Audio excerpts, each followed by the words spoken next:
Hi there, I'm Dr. Vivian Lowe. Welcome to VLMD Rounds, a podcast on medical science and tools to optimize your health. In the last episode, I talked about the Vasa Vasorum, and mostly I focused on the structure and organization of the Vasa Vasorum. And then I also addressed the question of whether LDL enters by the front door or the back door.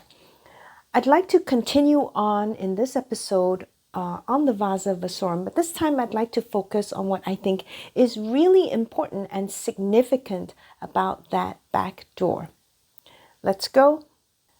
When I first heard about this backdoor theory on the Vasa Vasorum, of course, I went and did my own research, and I was very surprised to find out all the stuff that was left out in the theory.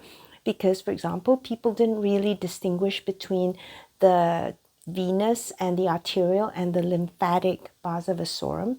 And nobody talked about the distinction between the externa and the interna Vasa Vasorum. That actually the Vasa Vasorum supplies the back end and also the front end of the vessel. So I just think that a lot of the discussion on the Vasa Vasorum has been missing lots of bits. And over the years, I've just learned in life that when you want to learn about something or to understand something, it's really not a good idea to look at it just in isolation. And you really should start to try and understand the context, the setting, and what other things may be associated with the thing that you're interested in. So given that, I decided to look at that back door with a bigger lens. And what I wanted to focus on was, well, what distinguishes this back door from the front door? After all, we have Vasa Vasorum supplied through the back door, and we have Vasa Vasorum through the front door, right? The Vasa Vasorum interna that I discussed in the last episode. So if that's the case, what's the difference, right? And that's when I decided, well, let me take a closer look at the landscape around the back door to see what sets it apart. So off I went snooping. And actually what I started to notice was, there are some pretty interesting characters here, and they were immune cells. Now, I'm not the first person to notice this. Many scientists have noticed that there are really lots of immune cells hanging out in the adventitia.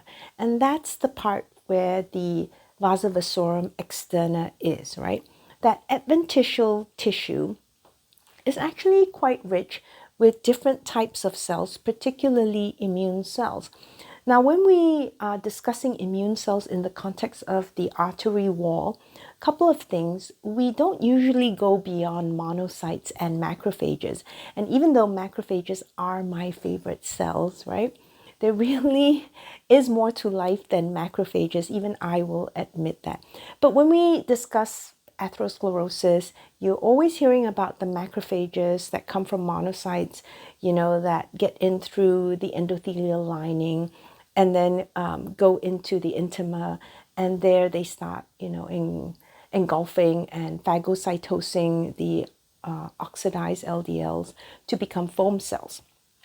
Nobody really ever talks about other immune cells there, even though we've known for a long time that T cells play a big role in atherosclerosis. And we know this, but we've not really been able to kind of fit it into the context of the disease process of atherosclerosis. Nonetheless, even in normal vessels, we find that the adventitial tissue is a kind of a lounge for the immune cells, because the intimal layer really doesn't have immune cells there. They could get in from the lumen side of the vessel when that endothelial lining is compromised, right? But other than that, we don't really see a lot of immune cells. Maybe, occasionally, maybe a tissue macrophage, one or two, but we don't really see many immune cells on that side. And the media, the tunica media, is an immune privilege site. And this is something to remember. This means that this is a site from which usually immune cells are excluded. And we have such sites in the body, like the brain and so forth, right? But the tunica media is an immune privilege site, which means we generally don't allow any immune cells to go in there. And we only see immune cells there under pathologic conditions. But the adventitial tissue, yeah, that's kind of a little lounge. And all these different immune cells hang out there. Now, when we see plaques, when we see atherosclerotic lesions, we start to see a certain organization of these immune cells. So we start to see these follicles. And the way the follicles are organized, we have in the center, in the nodular part of the follicle, we have B cells and we have dendritic cells, which are antigen presenting cells. And then we have a cuff around that nodular center of these T cells. So we call them parafollicular T cells because this whole structure is considered a follicle. And these structures are known as aortic tertiary lymphoid organs. ATLO, all in caps, all right? Aortic tertiary lymphoid organs. Very interesting. They're different and distinct from para-aortic lymph nodes because they actually border the external elastic lamina, first of all, and also they lack capsules. The para-aortic lymph nodes do have capsules. These don't, right? And they're just organized this way in a follicular pattern in the adventitial tissue. And this means it's a prime center for the interaction of all these cells. So you can imagine that those dendritic cells are presenting antigen both to the B cells and also T cells, right? And in addition, those T cells can be stimulating the B cells to make antibodies. So very convenient for that.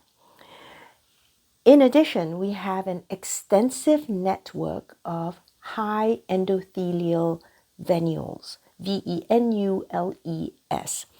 And these are special blood vessels that are adapted for lymphocyte trafficking into lymphatic tissue. So these high endothelial venules, they are actually post-capillary venules, and they are different from regular endothelial cells in that they have a different shape. They're rounder, they're more cuboidal, whereas general endothelial cells tend to be kind of flat, all right?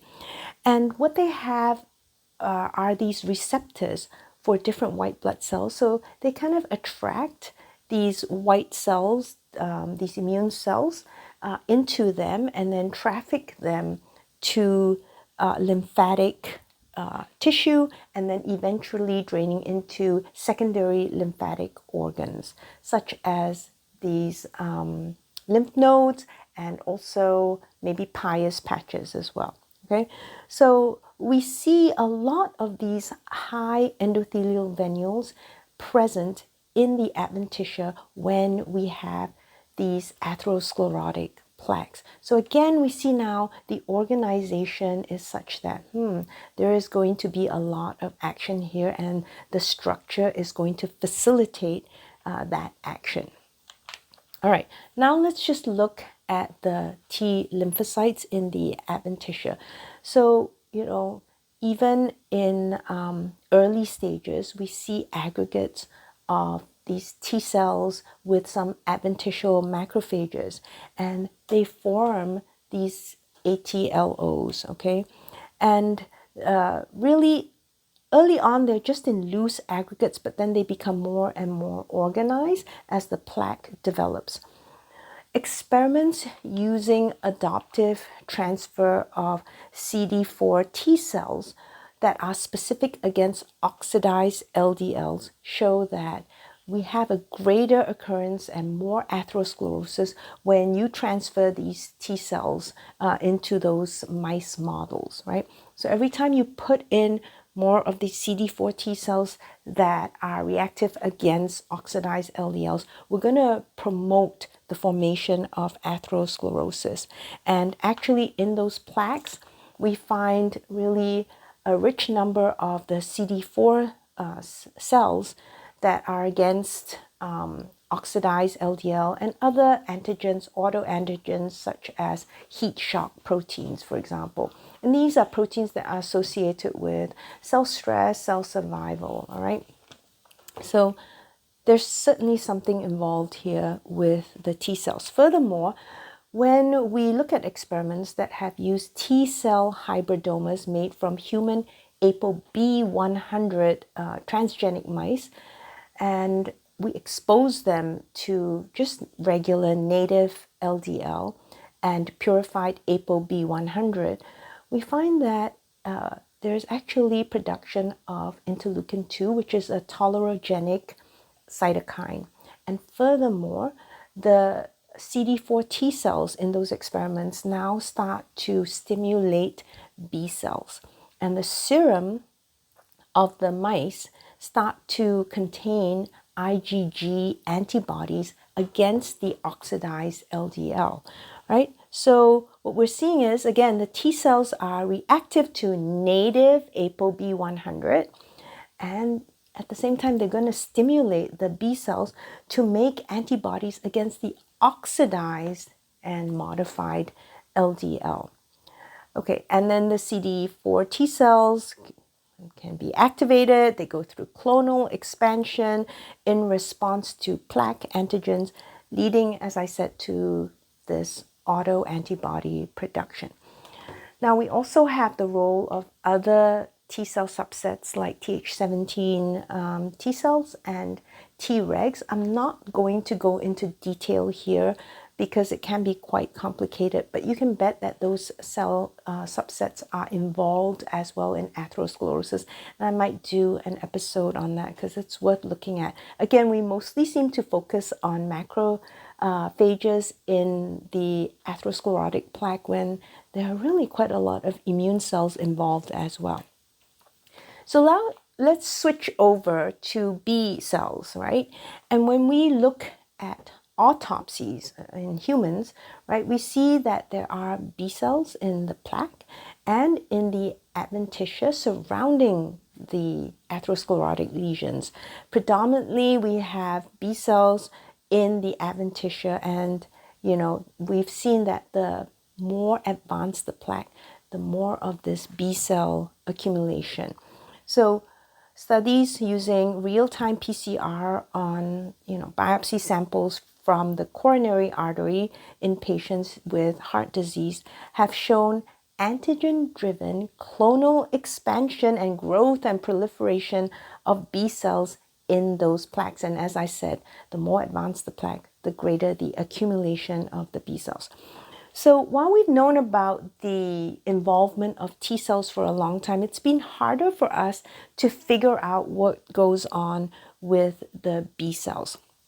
So, for example, we had experiments, again, mice models, in mice that were prone to atherosclerosis. What they did was they removed the spleen of those animals. So they had splenectomy. And when you do that, you decrease B and T cells in those animals, right? And what they found was that if they gave those mice back some B cells, they reduced the atherosclerotic lesions by 90%. So when they did splenectomy, we had an increase of atherosclerosis, but giving back the B cells would reduce those lesions by 90%.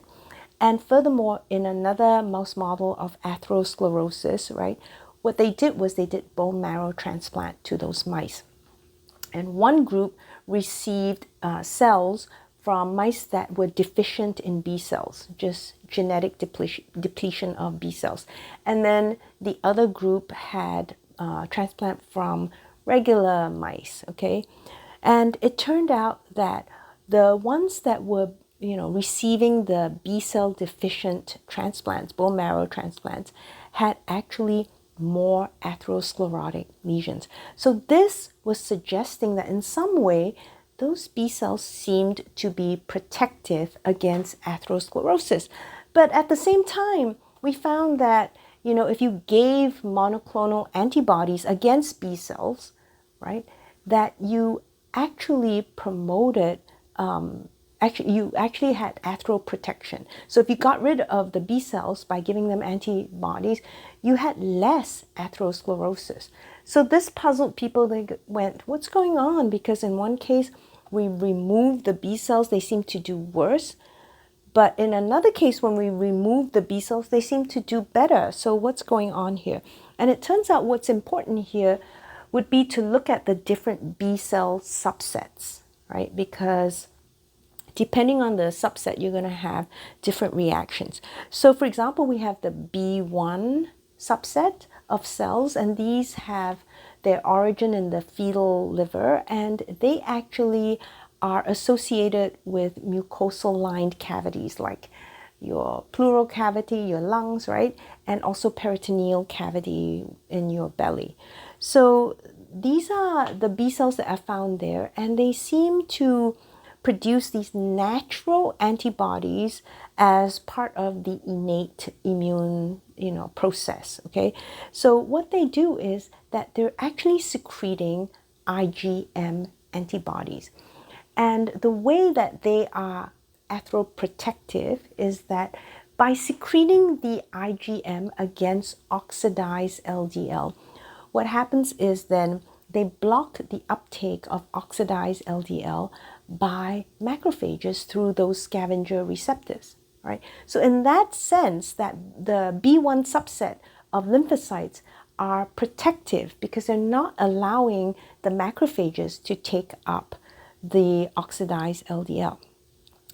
And what is happening with the B2 subset? Well, these are regular bone marrow derived B cells, and they make specific antibodies against foreign antigens, right? And so these are going to, again, be stimulated to make antibodies against those oxidized LDLs and form immune complexes, right?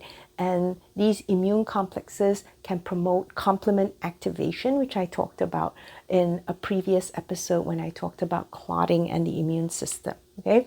So you can see that the B cell reaction here is quite complicated, but there's certainly involvement and a lot of interest now in looking at B cell involvement here in atherosclerosis and maybe ways to manipulate those B cells. Okay, so let's go back to the Vasa Vasorum. And now that we know that we have all these immune cells in the adventitia, we start to realize that the Vasa Vasorum is actually a source of these lymphocytes, right, coming from the blood. What we're doing is we're bringing these immune cells, promoting, right, the passage of immune cells into the adventitia so that they can start to hang out and, basically be part of the adventitial tissue there. And we've noted that when you have a lot of advanced plaques, then we have proliferation of the Vasa Vasorum. I talked about this towards the end of that last episode. And with this proliferation of the Vasa Vasorum, then we're actually delivering the immune cells, a lot of immune cell trafficking to the adventitial tissue. In addition, we have these special collagenous conduits that have been discovered. So it's kind of a reticular network of little tunnels or channels that go from the adventitia into the media. Remember what I told you about the media. It is supposed to be an immune privileged site. It's supposed to be protected. But here we have these collagenous channels, and so small particles can travel through these channels into the media, and also, cytokines and antigens, for example, can travel into those conduits and go into the media. And when that happens, we can provoke an inflammatory response in the media such that those vascular smooth muscle cells there can transform into fibroblasts. They can also transform into lymphoid type cells that organize lymphoid tissue, again for trafficking of more immune cells. So this gets really interesting now. So as I said, we have, as the plaque develops, you're always going to see proliferation of the Vasa Vasorum, because now we're bringing in all of these immune cells there. But at the same time, we see proliferation of the lymphatic Vasa Vasorum. Okay, so always associated with plaque development, you see both angiogenesis, so blood vessels associated with the Vasa Vasorum, and lymphangiogenesis, so lymphatic vessels associated with the Vasa Vasorum. And we can also bring immune cells into the vessel wall through the lymphatic tissue. Now, what's really interesting and important here is the ratio between the Vasa Vasorum, arterial Vasa Vasorum, and the lymphatic Vasa Vasorum.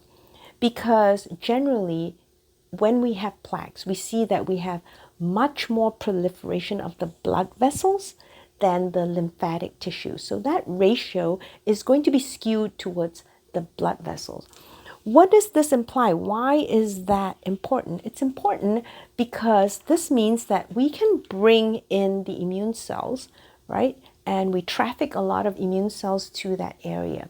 But it's really hard to drain them away from the area, because even though we do make more lymphatic Vasa Vasorum, it's not as much as the blood vessels that were made. And so that imbalance means there's a drainage problem, and trafficking of immune cells out of the adventitia may be delayed. And as a result, we have more time for those immune cells to hang out, have antigen presentation occur, right? And also stimulation of those B cells, so that we make different antibodies. Okay.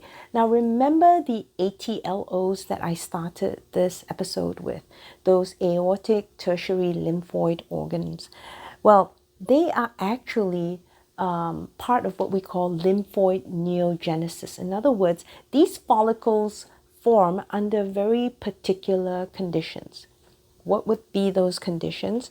Well, if you have chronic local antigenic stimulation plus a defect in lymphatic drainage of the tissue where you have the antigen, right? You have those two combined, and you're going to promote the formation of these lymphoid follicles, what we call lymphoid neogenesis. And this specifically happens when we have autoimmunity, and also when we have rejection of organs, right? In chronic rejection of solid organ transplants. Okay, so when we see those circumstances, and we have that chronic antigenic stimulation together with poor drainage, so that we can't really get those immune cells out of there, then we're going to promote the formation of these follicles and these lymphoid structures. And this is going to also kind of now start to promote the pathogenesis of the disease.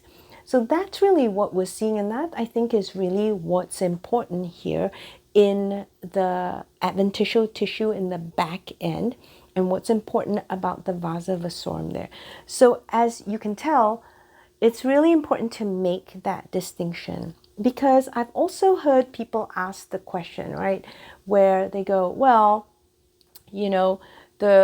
it's curious, isn't it, how we don't see plaques developing in veins, for example, even though veins have much more Vasa Vasorum compared to arteries. And, so this proves that it's not LDL. Well, it doesn't actually connect. I don't kind of see how it proves anything. But the point about the veins is this. Yes, we actually see more proliferative Vasa Vasorum in veins. That is true. Now, veins are different from the arteries because they're not muscular, they're very collapsible, right? And even though they're carrying much less oxygenated blood, really they're kind of thin and they're not as thick and muscular as the arteries. Okay, they have much more Vasa Vasorum, that's true. But in a study where they looked at the saphenous vein, this was a beautiful study because they actually made a resin kind of cast, right, of the Vasa Vasorum in the saphenous vein. And I always thought that would be nice to have as, maybe a sculpture in my living room. But anyway, they did a cast of the Vasa Vasorum in the saphenous vein. And what was noted was that actually you did have arterial Vasa Vasorum, small, and you had bigger venous Vasa Vasorum and much more of the venous Vasa Vasorum by far. So actually, even though we saw more of the Vasa Vasorum, it's important to point out that it was more of the venous Vasa Vasorum for drainage, right? Draining things out of the veins and also lymphatic Vasa Vasorum rather than arterial Vasa Vasorum. So that's the difference. So just saying that, oh, well, the Vasa Vasorum in veins are thicker. Yeah, we have to define and be more precise. And that's my whole point here. When we're talking about anything, we need to clarify exactly what we're talking about and to understand that when we say Vasa Vasorum, well, what are we actually referring to? Okay? So the big point here is that I have been in these previous episodes and today's episode emphasizing that atherosclerosis in the end is an autoimmune disease. And in the episode where I talked about LDL, I talked about how we create neoantigens and autoantigens from modified oxidized LDL. And then in the following episode, I talked about cholesterol and how though it's not prime, it is involved because in the immunometabolism of immune cells, right, cholesterol can help, in some circumstances, make the cells more pro-inflammatory, and in other circumstances, it can be anti-inflammatory. It really depends on the context. And that's really what we're talking about when we talk about immunometabolism, right? And then I went on to talk about this whole clotting issue and how clotting is actually part of the innate immune system, right? And then I tackled the Vasa Vasorum, and I'm laying out all these different bits because if you have a proposal or a theory about something, then all the bits should fit, right? You shouldn't have, well, it's a nice theory, but there are parts that don't make sense and don't seem to fit. Well, then it's not very good, is it?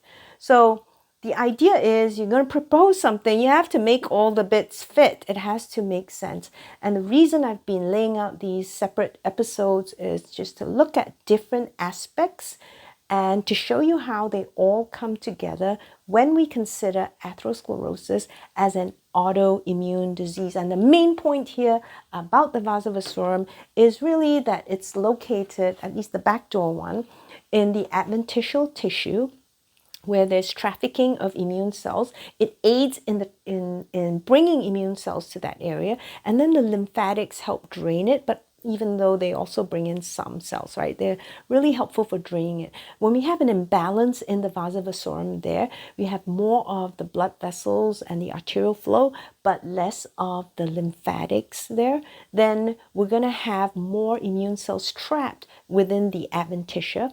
The adventitia also connects to the media through these collagenous channels, right?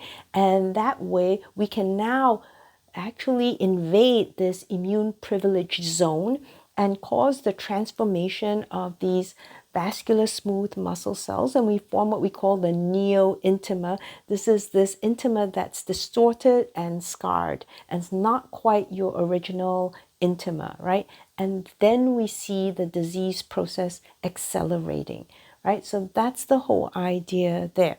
So if we want to understand root cause of disease, we really kind of have to be precise. We have to dial down and look at all the different aspects, and they have to make sense. Okay, we can't just have one aspect and say, well, this is the theory and all those other things, they don't fit, but that's because they're stupid or they just don't make sense, right?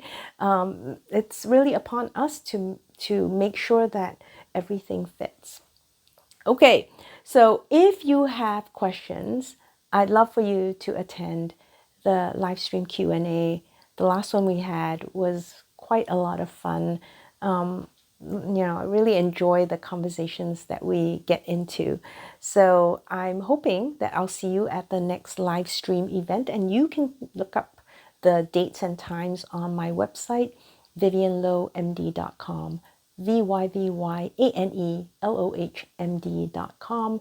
Those of you who are looking to work with me, you can go to my online platform, and that's at tulaversity.com, TULAVERSITY.com. Again, one of the reasons I spend so much time reading, researching, thinking about these things is because if we don't understand root cause of disease, right? We're always talking about root cause and treating at root cause. If we don't even understand that and get clear on that, then how are we going to help our patients, right?